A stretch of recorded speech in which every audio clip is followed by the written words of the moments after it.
আমার বক্তব্যের শুরুতে আমি স্মরণ করছি 52 ভাষা আন্দোলন থেকে 71-এর মুক্তিযুদ্ধ, 90-এর স্বৈরাচার বিরোধী আন্দোলন এবং সর্বশেষ 24শে জুলাই গণ অভ্যুত্থানের শহীদ এবং বীর ছাত্র জনতাকে।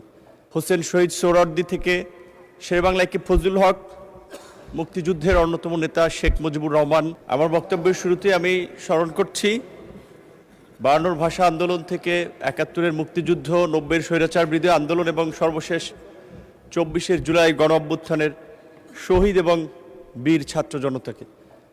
আমার বক্তব্যের সাথে একই সাথে স্মরণ করছি এই ভূমির কৃতি সন্তান, বাংলাদেশের জাতীয় নেতা, বাঙালির ইতিহাসের পরতে পরতে যাদের অবদান, হোসেন শহীদ সোহরাওয়ার্দী থেকে শেরেবাংলা একে ফজলুল হক, মুক্তিযুদ্ধের অন্যতম নেতা শেখ মুজিবুর রহমান, 71-এর 25শে মার্চ দিগ্ভ্রান্ত জাতিকে হ্যামিলেনের বাঁশিওয়ালার মতো উজ্জীবিত করেছিলেন।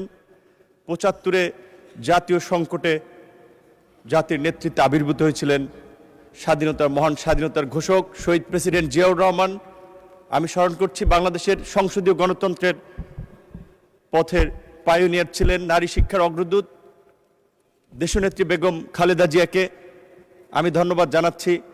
আজকের এই সংসদে এসে কথা বলে সুযোগ তৈরি করে দেওয়ার জন্য আমাদের সংসদ নেতা, আমাদের জোটের নেতা